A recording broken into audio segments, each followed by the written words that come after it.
Bé, en el transcurs d'aquest debat i de tots els actes que hem fet durant aquesta campanya hem intentat explicar què és el que volem fer des de la CUP a l'Ajuntament. Però a nosaltres, com a CUP, ens interessa què és el que volem fer, però també el com ho volem fer. Per això ja vam fer públics ara fa setmanes els nostres principis ètics, que m'agradaria comentar-ne alguns. D'una banda, la limitació de mandats. Els regidors i regidors de la CUP no estarem més de 8 anys a l'Ajuntament. La limitació de sous. En cas que fóssim al govern, el nostre sou màxim seria de 1.600 euros.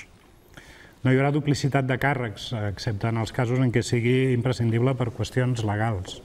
No anomenarem mai càrrecs de confiança a dit. Les decisions més importants les prendrem sempre en assemblees i en consultes populars vinculants. I, d'altra banda, la transparència absoluta. I per començar a donar exemple, bé, dir que la nostra campanya electoral ha costat al voltant dels 7.500 euros sense demanar cap crèdit bancari per tal de no dependre de ningú. Evidentment, en qüestió de dies podrem donar la informació exacta.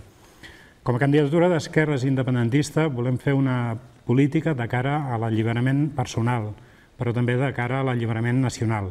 I per això farem tot el que estigui en les nostres mans perquè el procés acabi on ha d'acabar, que és amb la independència del nostre país. Hem vist com ens han governat fins ara volem governar-nos.